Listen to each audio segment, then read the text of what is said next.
नमस्कार दर्शक बंधु आपण को आम चैनल रे स्वागत। जदि आपण प्रथम थर आम चैनल को आछंती तबे निहाती भाबे चैनल को सब्सक्राइब कर दियौ एवं पाखरे थिबा बेल आइकन को ऑन कर रखंदो। एपरि करबा द्वारा आम चैनल रे जहाँ भी नुआ वीडियो अपलोड होबो आपण तार नोटिफिकेशन सर्वप्रथमे पाई परिबे। तबे चलंतु आरंभ करबा आजिर विषय। आजिर विषयटी पुरुष मानक संपर्क रे आधारित। आज्ञा हाँ, पुरुष ए भिडियो को निहाती भावे लुचाई देखु, देखिले जानीपर गुप्त कथा। आजिर भिडियोटी आचार्य चाणक्य द्वारा आधारित। चाणक्य को समस्ते जानिछंती। चाणक्य थिले जड़े महान ज्ञानी जे निजर नीति अनुसार श्री चंद्रगुप्त को मध्य राज्य सिंहासन में बसाई देथिले। तेबे आज आम आपण को चाणक्य नीति किसी महत् नीति विषय कहवाक जाऊँ जहाँकि पुरुष जीवन में जाना निहाती आवश्यक। यही नीति शिक्षा जानिबा परे आपण आपणक जीवन में अनेक उन्नति करने सह आपण जीवन में सकारात्मक प्रभाव देखादेव। ज्योतिष शास्त्र रे महिला मानक विषय रे अनेक तथ्य उल्लेख थिबा बेले पुरुष मानक मध्य रे अनेक संपर्क रे अनेक तथ्य उपस्थापित होई अछि। चाणक्य नीति अनुसार एपरि पुरुष थांती जो माने सर्वदा भाग्यशाली होइथांती एवं निज भाग्य निजे निर्णय करिथांती।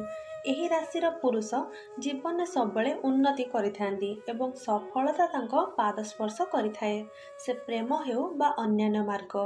तेबे आसंतु जानिबा भाग्यशाली पुरुषंक विषय रे। सर्वप्रथमे भाग्यशाली राशि हेउछंती मिथुन राशि। एही राशि रे जन्म होइतिबा पुरुष माने बहुत साहसी एवं बहुत धैर्यवान। एमाने बुद्धिमान हेबा सह सबु कार्य सफलता पूर्वक समाप्त करिथांती। जीवन में अनेक असुविधा लगी रहा सत्वे मध्य खूब शीघ्र से ही असुविधार बाहरी आसती मिथुन राशिर व्यक्ति। एही राशिर पुरुष मानक स्वभाव रे खूब शीघ्र संतुष्ट हुअन्ति नारी माने एवं समस्त हृदय जिणिबारे सक्षम हुअन्ति मिथुन राशिर व्यक्ति माने। मिथुन राशि पुरुषों जीवन में सब जीवन में छोट बड़ समस्या लगी रही थाए, किंतु सी से समस्या को सफलतापूर्वक समाप्त करी से समस्या बाहरी आसती। द्वितीय भाग्यशाली राशि हेले सिंह राशि। अल्प बयस एमानकर कौनसी समस्या होई पारे। एही पुरुष बंधुत्व जत्नवान हेबा आवश्यक। एही राशिर लोकों भाग्य रे पिता माता भाई भौणी संपूर्ण सहयोग रही थाए। झील मानक पाखरे इम्प्रेशन जमाइबा केवल एही राशि मानकठारु शिखिबा उचित। पाठ पढ़ा व्यवसाय एवं समस्त कार्य धुरंधर होइथांती सिंह राशिर व्यक्ति माने। जेकोसी व्यवसाय रे एही राशिर व्यक्ति माने हाथ दियंती सेही व्यवसाय आपणा छाए ऊपर को उठी जाए। यापर आम जानिबा तृतीय भाग्यशाली राशि विषय रे। तृतीय भाग्यशाली राशि हेले तुला राशि।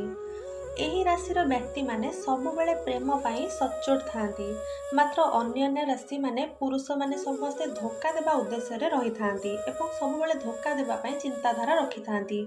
तेणु आखि बंद करी तुला राशिर व्यक्ति को झील माने विश्वास करिपारिबे। एही राशिर पुरुष को विश्वास समस्ते करिपारिबे। समस्त क्षेत्र रे एही पुरुष विश्वास योग्य होइथांती। पिता माता परि समस्त को एमाने भल पाइबा देबा सह भक्ति करिथांती। तो ये थिला आजिर विषय। जदि आपन को भल लगी भिडियोटी तबे निहाती भाबे सब्सक्राइब चैनल को करदेबे एवं आपन को सांग मानक सह शेयर करबा को जमा भी भूलिबेनी।